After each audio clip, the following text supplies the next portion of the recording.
So that's what happened, the suspicions about the UPA era.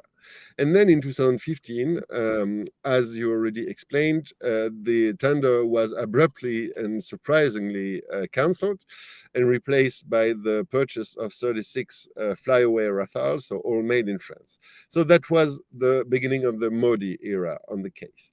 And what is also very surprising is that despite there's been this change in power, with BJP seizing power through the elections, the same intermediary, Sushan Gupta, remained very active and managed basically to be as efficient as he was under the UPA era, which is quite surprising.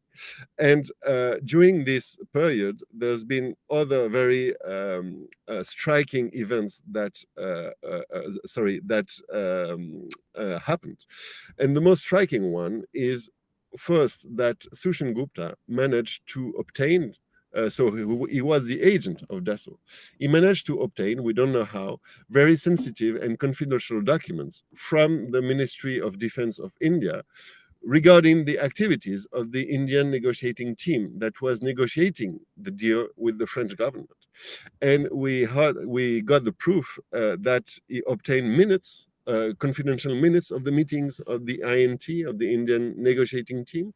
He also obtained the revised offer of Eurofighter, which was one of the competitors of the Rafale, and who was taking to go back on track by proposing a 20% discount.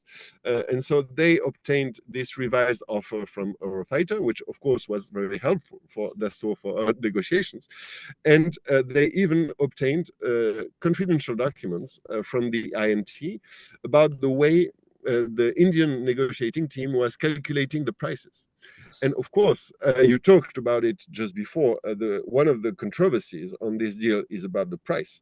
And when you are in such a sensitive negotiation, let's remind that we're taking about 8 billion euros. When you are in a negotiation about the price and that you know how the other party is trying to calculate the prices, of course, you have a huge advantage in this negotiation. And this intermediary, Mr. Gupta, of course, shouldn't have obtained these confidential documents, especially right in the middle of such a sensitive and costly negotiation.